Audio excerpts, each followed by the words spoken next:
அனைவருக்கும் வணக்கம் நண்பர்களே. இன்றைய உலகின் முக்கியமான செய்திகளை இந்த ஒரு வீடியோவில் நான் உங்களுக்கு கொண்டு வந்திருக்கேன். பட் அதெல்லாம் பார்க்குறதுக்கு முன்னாடி நீங்கள் இன்னும் நம்முடைய சேனலை சப்ஸ்கிரைப் பண்ணாமல் இருந்தால் மறக்காமல் சப்ஸ்கிரைப் பண்ணிக்கிங்க. அப்போனா தான் இது போன்ற செய்திகளை நீங்கள் மிஸ் பண்ணாமல் உடனடியாக பார்க்க முடியும். ஸோ மறக்காமல் உடனே சப்ஸ்கிரைப் பண்ணுங்கள். வாங்க இப்போ நம்ம செய்திகளை பார்க்க ஆரம்பிப்போம். முதல் செய்தியை நம்ம பார்க்க போகிறது ஸ்டெல்த் ஃபைட்டர் ஜெட்ஸ் பற்றி தான். உங்களுக்கு நல்லா தெரியும், அதாவது எதிரிகளோட ரேடாரில் சிக்காமல் திருட்டுத்தனமாக உள்ளே போய் தாக்குதல் நடத்துறது தான் இதோட ஸ்பெஷாலிட்டி. நம்ம இந்தியாவோட பெருமையான ஆம்கா ப்ராஜெக்டும் ஒரு 5th ஜெனரேஷன் ஸ்டெல்த் ஃபைட்டர் தான்.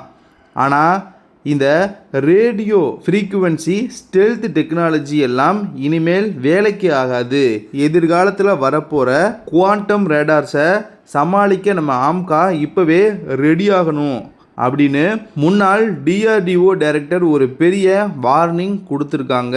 அது ஏன், குவாண்டம் ரேடார்னா என்ன, நம்ம ஆம்கா ப்ராஜெக்ட் இதனால் பாதிக்கப்படுமா? வாங்க நம்ம டீட்டெயிலாக பார்த்தலாம் நண்பர்களே. இந்த கேள்விக்கான பதிலெலாம் உங்களுக்கு இப்போ கிடச்சிரும். முதல்ல இப்போ இருக்கிற ஸ்டெல்த் விமானங்கள் எப்படி வேலை செய்யுதுன்னு சிம்பிளாக புரிஞ்சுக்குவோம். அதாவது அமெரிக்காவோட F-35, சீனாவுடைய J-20, அப்புறம் நம்ம ஆம்கா, இது எல்லாமே ரேடியோ ஃப்ரீக்குவென்சி ஸ்டெல்த் முறையை தான் பயன்படுத்துது.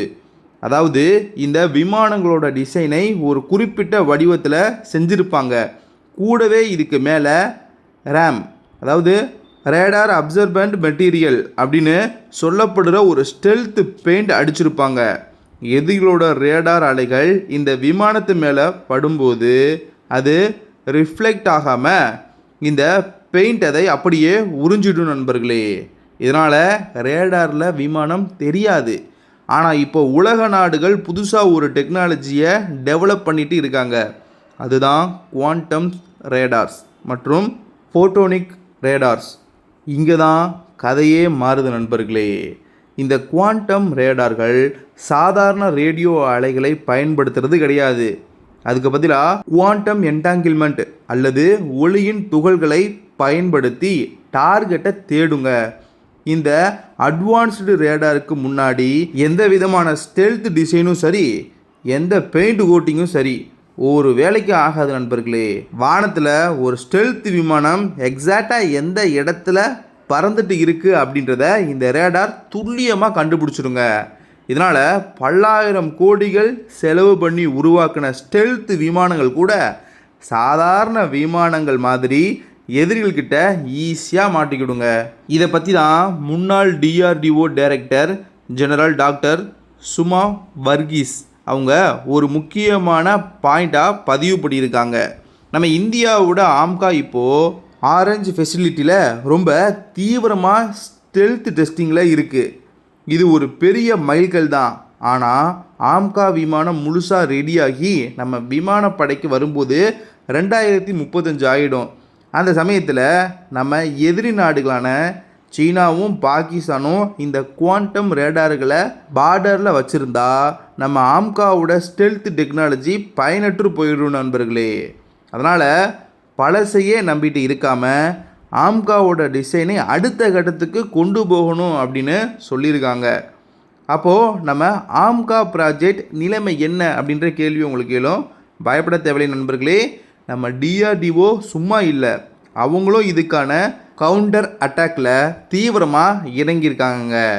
ஆம்காவை வெறும் ஒரு விமானமாக பார்க்காம சிஸ்டம் ஆஃப் சிஸ்டம்ஸ் ஆக உருவாக்க டிஆர்டிஓ பிளான் பண்ணுறாங்க. அதாவது எதிரிகளோட குவாண்டம் சென்சார்களை குழப்பக்கூடிய அட்வான்ஸ்டு எலக்ட்ரானிக் வார்ஃபேர் சிஸ்டம் இதில் இருக்க போகுது. இதுபோக ஐஐடி கான்பூர் சமீபத்தில் meta material surface cloaking system அப்படின்னு ஒரு புது டெக்னாலஜியை உருவாக்குனாங்க.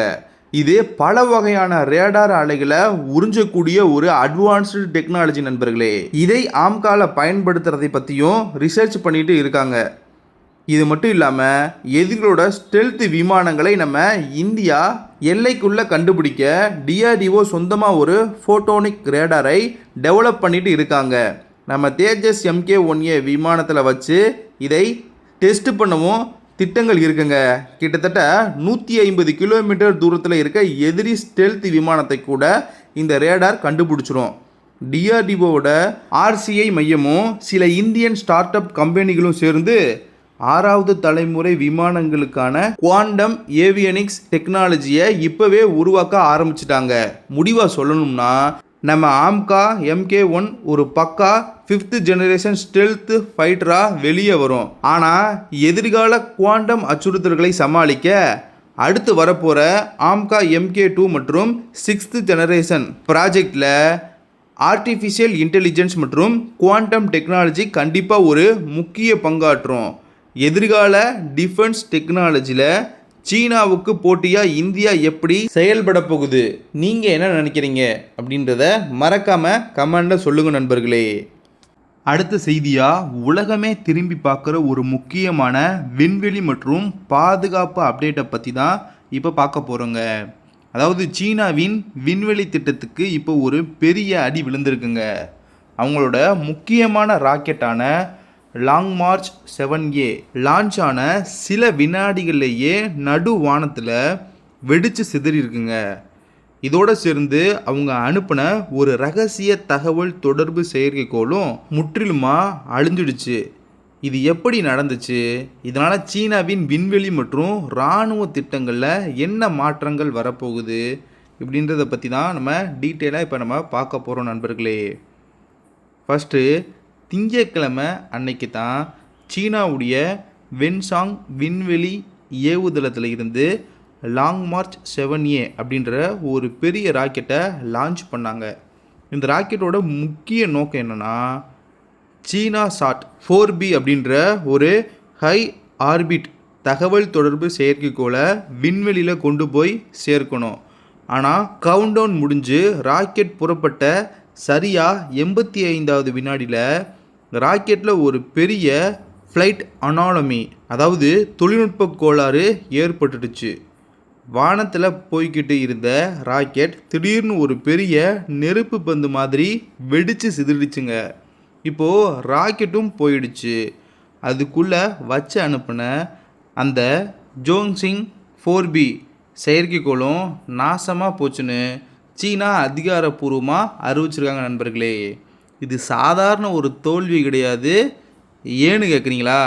இந்த லாங் மார்ச் 7A ராக்கெட் சீனாவின் அடுத்த தலைமுறை ராக்கெட்டில் ரொம்ப முக்கியமானது நண்பர்களே.